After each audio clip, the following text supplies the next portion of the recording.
Hello once again YouTube, Chris the Nightbringer here bringing you some StarMade new in Fleetworks, and today we are taking a look at the ship lineup that you see before you. This is the Amar Emperor and some color variants. On top of that, we will also be talking a lot about the Armada and all of that stuff afterwards. So let's get into this. Lots of information heading your way. So, as you can see, I've got a lineup of ship color variants for the Emperor, which is the Amarian rookie ship. Real quick, we'll just go through all the names, which I have memorized.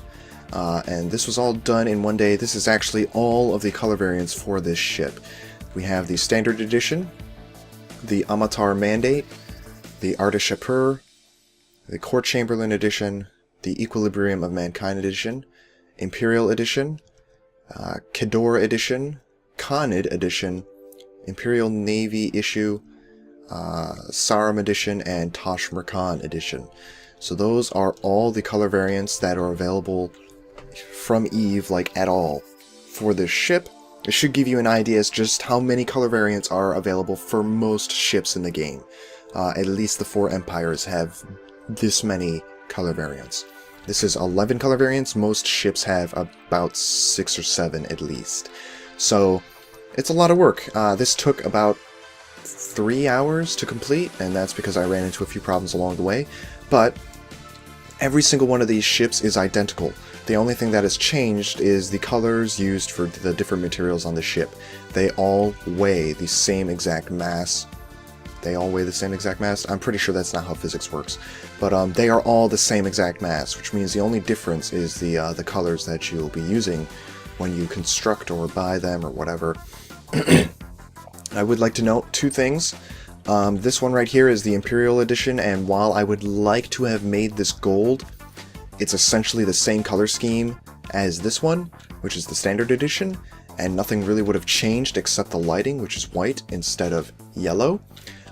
So I made it yellow hull, and, well, it's a little bit more yellow than I would have liked, but I think it works, and, you know, we're just going to have to settle with that. Real quick, I can also show you the interiors. Also, I would like to note that this is the Khanid Edition, and it will not ever be available for download unless I specifically decide for some sort of reward or event that it will be available for download. The Khanid Edition of all the Amar ships is going to be part of my own personal fleet. If you ever see one of these flown around, you'll know it's me. Otherwise, yeah. Oh no, wait, this isn't the Khanid Edition, this is the Navy issue. This is the Khanid Edition, which is the one that I'll be keeping. The reason why?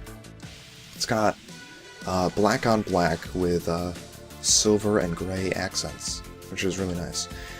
From below, the lighting on all of these looks spectacular, and I think it looks really cool. That Navy issue looks really cold. It's kind of interesting.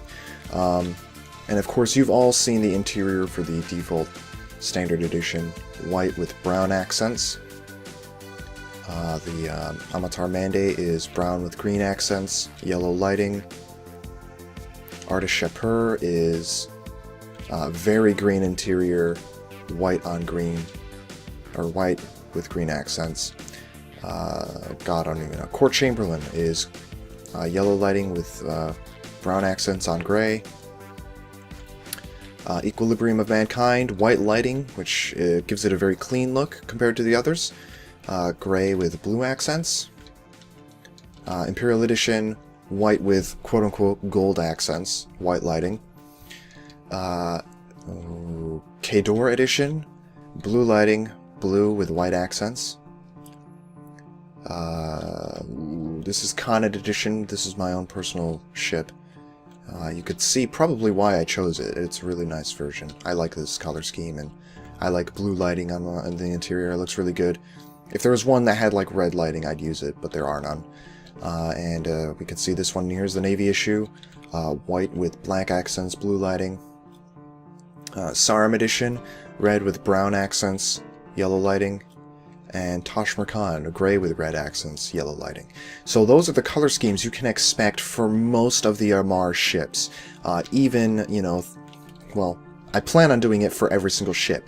It's going to be a pain in the ass, especially when it comes to logic, because every single one of these ships, when I replace the lights, requires me to go through the ship and make sure all the lights that are lit up are, you know, working, which is a pain in the ass, because that involves knowing the order in which the lights light up. And it's not fun, but it'll be, you know, a big project, and it should satisfy, like, literally anybody that downloads my ships, because they'll have the color scheme that they like the most, and they'll be able to assemble a fleet of ships that they like very much. So, one last thing I would like to mention is that when the health point system comes out, I will continue doing color variants.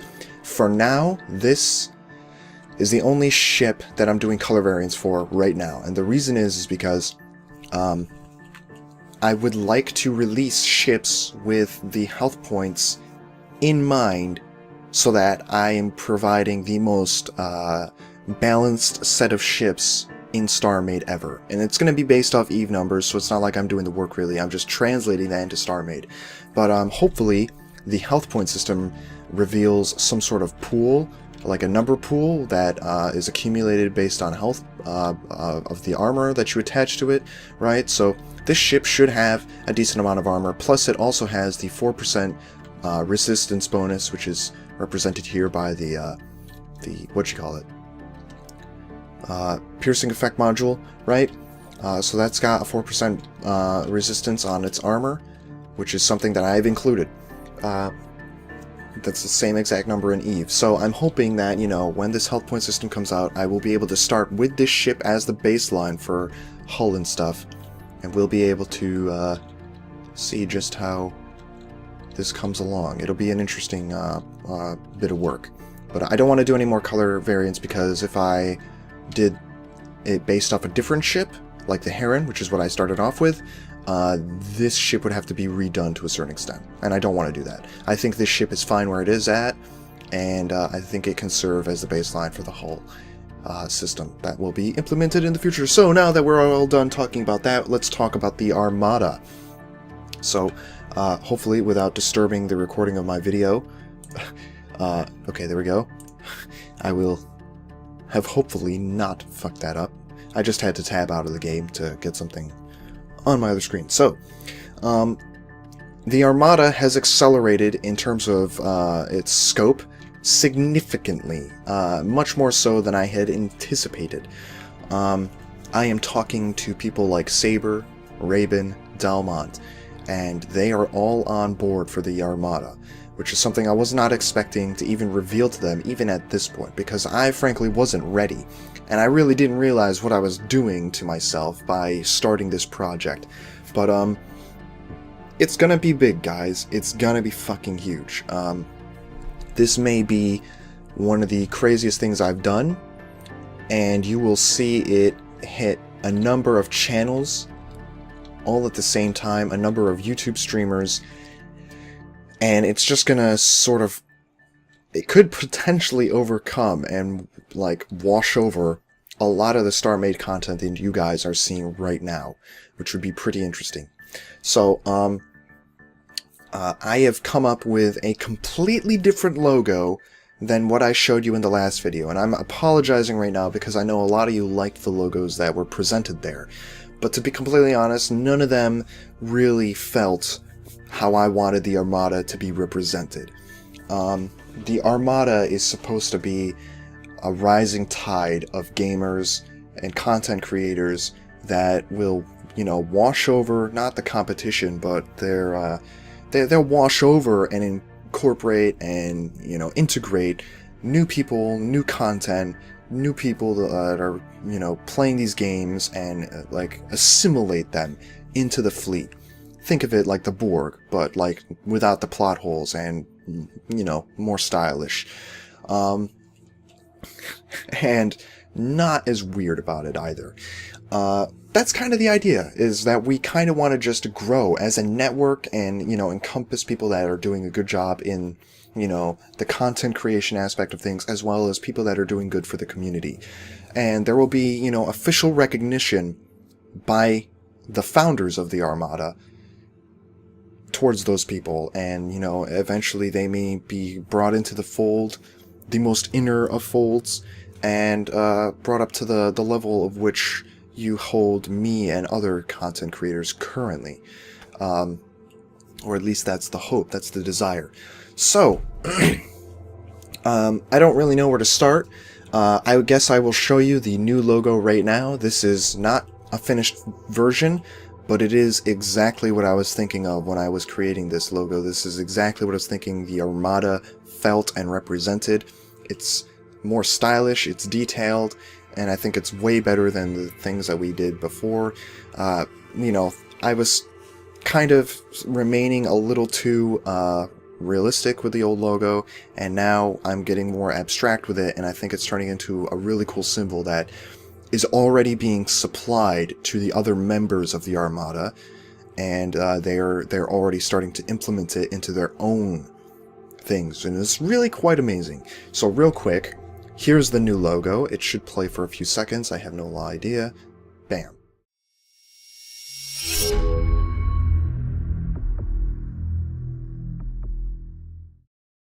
Alright, so that is the animated version of the logo. There will be static versions, and the logo itself can be colorized depending on who is using it, and stylized depending on who's using it. You know, they can use a static version, they can use an animated version, all sorts of stuff. So, what is left to do between the current members? And by the way, the current members of the Armada are me, Saber, Raven, and Dalmont. But he's not a content creator, but he's like, you know, part of this backbone. He's helping us create stuff that we will all be using in the end. And, you know, I'm not going to exclude him just because he's not a content creator or anything. That's kind of stupid. But us four have already been talking, and in the time frame of a day, this accelerated from a personal project to something that escalated to, you know, full-scale network of people that are already working to create something. It's quite amazing. The news got out really quick, and I only told one person out of that group, and the rest of them found out immediately. I went to go get Taco Bell, I came back, and they were like, hey, we gotta talk to you, because, like, we got a really cool idea for, like, you know, your thing, and, like, our thing, and, like, it was just all sorts of nuts. So, more stuff about what they have planned will be revealed in the future. I can't really get into it, but there's some really awesome things going down. Of course, please let me know what you think of the logo. Keep in mind that that is just the logo, and it will not, like, if I ever have to spell out the Armada, then I'll probably be making my own font for it, or my own stylized, you know, text for that, so don't worry about that. As for the YouTube and streamers that want to be a part of the Armada, it will happen, and I guarantee you guys will have a chance to join. For example, there are some amazing things that come with joining the Armada, and it's more to help us all be represented professionally, and it'll be really cool. So there are some guidelines. I'm not going to go over them now. There will be videos posted over the course of the next few weeks, talking about our expectations for content creators. For example, I could tell you the YouTube content creator guide or standards are very simple. Essentially, you have to create a piece of content at least once a week that is quality. You know, it's got a level of quality that is pretty good. Once a week, you're posting content, at least. I have to talk about this to the others, because there are standards that we want to set for people that are joining the Armada. As for streamers, you know, there's standards we're going to set for how your streamer's presented, because I am slowly uncovering the secrets of YouTube streaming, or Twitch streaming, and it turns out that there are some amazing things we can do to make our Twitch streams look really professional, stuff that not a lot of other people do. Sure, some people do it, but not a lot of them have, you know, made up their own custom animations, logos, transitions, things that I have accomplished that I'm not seeing a lot of other people accomplish. So I'm trying to make sure that everybody is getting up to par with, you know, how our Twitch streams look. And essentially that is the standard that we will be needing for Twitch streams. But again, that's stuff that I will have to discuss with Raven, Saber, and the others. Dalmont, if he cares, he doesn't really do Twitch streaming either, so I don't know if he gives a shit, really. And once we have gotten all these standards set up, we will start talking about how you guys can get involved. On top of that, when you join the Armada, when it happens, you guys will be given access to things like intro and outro content packs, graphic packs, and all sorts of, animation, design, logos, and things for your channel, for your Twitch stream, and you'll be able to use them in tandem with us and your stream and your content, and you'll be able to slap on the Armada logo if you so desire to become a part of the network. So yeah, it's a big undertaking. There's all sorts of stuff that we have to set up and make sure that, I have to make sure that we, the first 4 of us or 3 of us or whatever, are all up to standards with our own, our own standards. We're all up to par with that. And then we can start, letting other people in. But for now, it's all preliminary setup phases. So I do apologize if you guys are excited, but you want in. You can currently consider yourselves a part of the fleet if you're following my channel. So I do thank you for the support. Tell me what you think. I'm loving where this is going right now. It's turning out to be bigger and better every single moment I talk to these guys, and the ideas that we're having are just beyond StarMade. We could turn this into a really great community. So thanks again. I'm hoping you'll see some more of this Armada news next week. I'm hoping to post a Armada news video once a week so that you guys know what's up with the group. And beyond that, thanks for watching. I am Chris the Nightbringer. Subscribe for more. Leave your feedback down below. And I will see you all next time.